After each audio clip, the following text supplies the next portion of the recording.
Hello everyone, my name is Bhagyashree and today we are going to discuss about the soft coding. तो देखो last session में हमने एक programme देखा था जिसमें हमने क्या किया था, दो वेरिएबल्स क्रिएट किए थे ए एंड बी। ठीक है, बट इनका जो वैल्यू है वो हमने कैसे दिया था, हार्ड कोडेड वैल्यू दिया था। ठीक, और देन फिर इसमें एडिशन किया था और एडिशन का रिजल्ट हमने डिस्प्ले किया था। ये हमने लास्ट सेशन में डिस्कस किया था। अब यहाँ पर जो हमने हार्ड कोडिंग इम्प्लीमेंट किया है, इसकी प्लेस पे हमें देखना है कि सॉफ्ट कोडिंग हम कैसे इम्प्लीमेंट कर सकते हैं। ठीक है, अब सबसे पहले हम लोग ये समझते हैं कि हार्ड कोडिंग का ड्रॉबैक क्या है, देन फिर हम सॉफ्ट कोडिंग पे आते हैं। ठीक है, अब देखो सपोज करो कि मुझे एक कैलकुलेटर परचेज करना है। ठीक है, अब शॉपकीपर ने मुझे दो कैलकुलेटर शो किए। एक कैलकुलेटर है जो कि फिक्स दो वैल्यू का ही एडिशन कर सकता है। ठीक है, मतलब ये एक फर्स्ट कैलकुलेटर है जो कि सिर्फ 10 और 20 का एडिशन कर सकता है। ठीक है, और सेकंड कैलकुलेटर जो मुझे बताया, वो कैलकुलेटर ऐसा कैलकुलेटर है जिसमें ए और बी की आप जो भी वैल्यूज एंटर करोगे वो उसके अकॉर्डिंग आपको एडिशन करके देगा। ठीक है, मतलब फर्स्ट कैलकुलेटर क्या काम कर रहा है, सिर्फ दो फिक्स वैल्यूज का ही एडिशन कर रहा है, 10 और 20 का। बट सेकंड कैलकुलेटर क्या काम कर रहा है कि उसमें आप ए और बी का जो भी वैल्यू एंटर करोगे वो क्या करेगा, उन वैल्यूज का एडिशन करेगा। ठीक है, तो ऑब्वियसली हम लोग कौन सा कैलकुलेटर परचेस करेंगे, सेकेंड वन, कि जिसमें हम यूजर जब भी हम लोग कोई डेटा एंटर करेंगे तो जो भी डेटा हम एंटर करेंगे उसके अकॉर्डिंग ये क्या करेगा, कैलकुलेशन करेगा। ठीक है, तो सेम वे में अगर यहाँ पर आप देखो तो यहाँ पर हमने जो प्रोग्राम लिखा है, ये प्रोग्राम भी यूजर जब यूज करेगा तो सिर्फ क्या करेगा, 10-20 का एडिशन करके देगा। ठीक है, तो ये यूजफुल नहीं होगा, राइट। जैसे कि यहाँ कैलकुलेटर में हमने देखा कि ये कैलकुलेटर मोर यूजफुल नहीं है, इसके कंपेयर में सेकेंड कैलकुलेटर ज़्यादा यूजफुल है।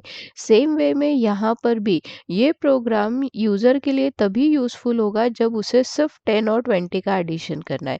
अगर उसे इसके अलावा और कोई वैल्यूज़ का एडिशन करना है तो उसके लिए हमारा ये प्रोग्राम यूज़फुल नहीं है। तो इसके लिए हम लोग क्या करेंगे, इसे कन्वर्ट करेंगे सॉफ्ट कोडिंग में।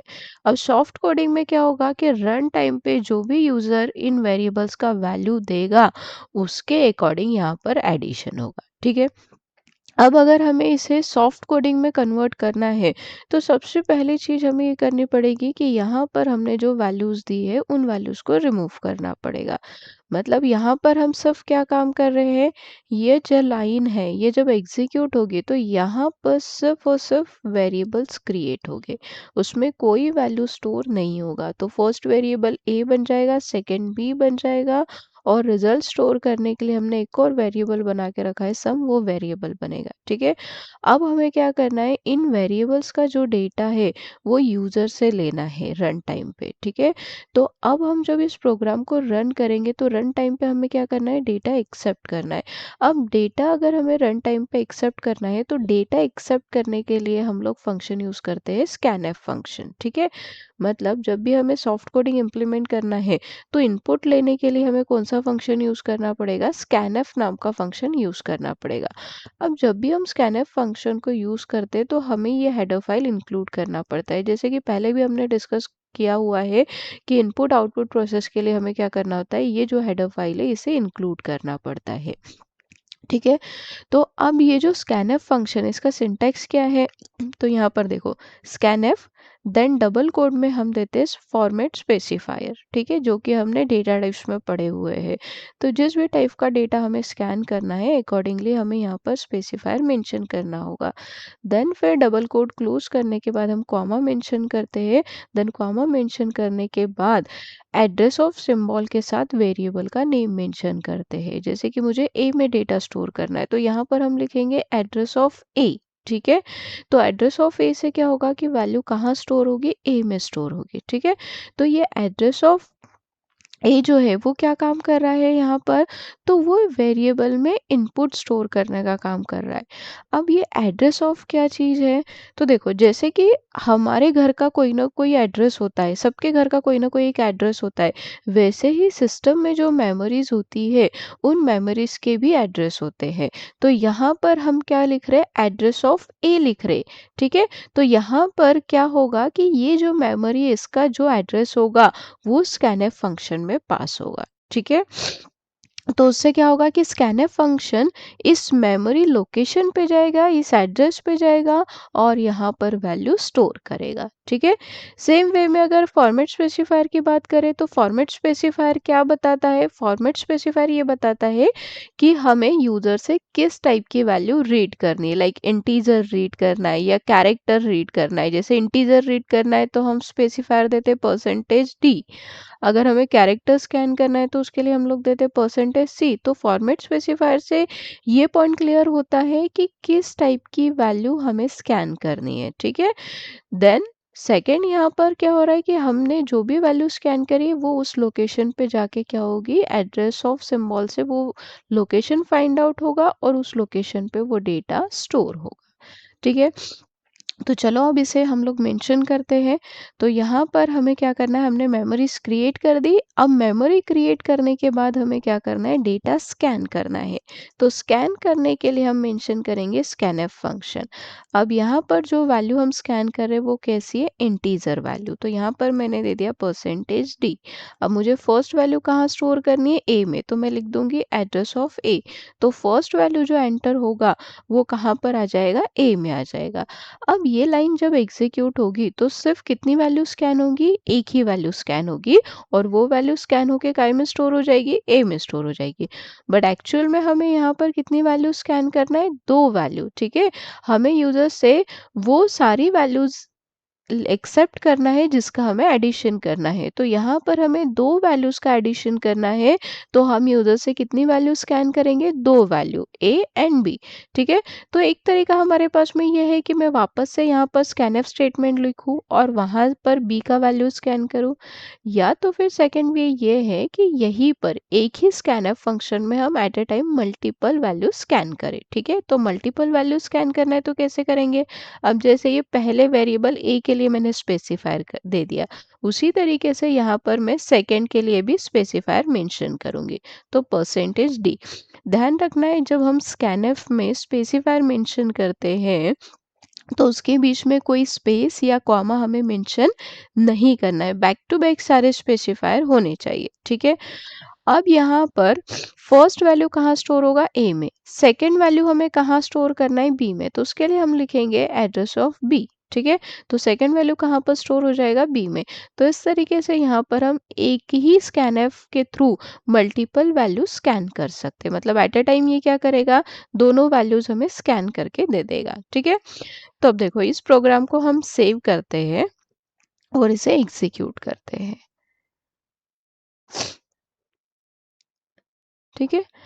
अब देखो यहाँ पर ये प्रोग्राम एग्जीक्यूट हो गया है बट हमें यहाँ पर कोई रिजल्ट नहीं दिख रहा है। ठीक है। अब यहाँ पर ये जो स्क्रीन होल्ड हुई है ये किस लिए हुई है, इनपुट के लिए हुई है। मतलब जैसे ही मैं यहाँ पर इनपुट एंटर करूंगी, मैंने फर्स्ट वैल्यू दे दिया 20 और सेकंड वैल्यू दे दिया 30 और ये एंटर करूंगी तो मुझे रिजल्ट मिल जाएगा 50। अब ये रिजल्ट तो मिल गया बट यहाँ पर प्रॉब्लम क्या है, अब ये कोड हमने लिखा है तो हमें पता था कि यहाँ पर ये स्क्रीन जो होल्ड हुआ है ये किसके लिए हुआ है, इनपुट के लिए हुआ है। बट सपोज करो कि कोई यूजर अगर इस कोड को यूज करेगा तो उसे कैसे पता चलेगा ना कि स्क्रीन किस काम के लिए होल्ड हुआ है। तो हमें क्या करना होगा, उसे मैसेज शो करना होगा। जैसे कि हम लोग जब एटीएम मशीन पे जाते हैं तो एटीएम मशीन में हम लोग क्या करते हैं, कार्ड स्वाइप करते हैं। तो कार्ड स्वाइप करने के बाद आगे का प्रोसेस हमें क्या करना है, तो ये चीज हमें एटीएम मशीन में मैसेज डिस्प्ले मैसेज देख के पता चलती है। जैसे हमने कार्ड स्वाइप किया तो उसके बाद एटीएम मशीन बताता है कि हमें अगला प्रोसेस क्या करना है, क्या हमें पिन एंटर करना है, कि हमें अमाउंट एंटर करना है। तो स्क्रीन पे हमें मैसेज दिखता है, देन अकॉर्डिंगली हम लोग प्रोसेस करते हैं। सेम वे में देखो यहाँ पर फर्स्ट लाइन पे क्या हुआ, वेरिएबल्स क्रिएट हुए। उसके बाद रन टाइम पे क्या हुआ, स्क्रीन होल्ड हुई। हमने जब प्रोग्राम को रन किया तो इंटरनली ये वेरिएबल्स बन गए और उसके बाद स्क्रीन क्या हो गई, होल्ड हो गई। क्यों होल्ड हुई, क्योंकि वो इनपुट एक्सेप्ट करना चाहते थे। मतलब वहां से हमें क्या करना था, इनपुट देना था। बट हमें स्क्रीन पे कोई ऐसा मैसेज नहीं मिला जिससे कि हमें पता चले कि हमें यहाँ पर इनपुट देना है। तो हमें क्या करना होता है कि जब भी हम यूजर से इनपुट लेते हैं तो उसके पहले हमें यूज़र को एक मैसेज शो करना होता है कि हमें क्या इनपुट रिक्वायर्ड है, ठीक है। तो यहाँ पर हम क्या करेंगे, एक मैसेज देंगे। अब जब भी हमें कंसोल पे कोई चीज़ प्रिंट करनी है, चाहे मैसेज प्रिंट करना हो चाहे आउटपुट प्रिंट करना हो, तो हमें क्या करना होता है, प्रिंटफ फंक्शन का यूज़ करना होता है। तो हम यूज़र को ये बता सके कि वो डेटा एंटर करे, ए और बी का वैल्यू एंटर करे, तो उसके लिए हमें क्या करना होगा, यूज़र को एक मैसेज डिस्प्ले करना होगा। तो यहाँ पर हम यूज़र को एक मैसेज दे देंगे, enter value of A and B, ठीक है।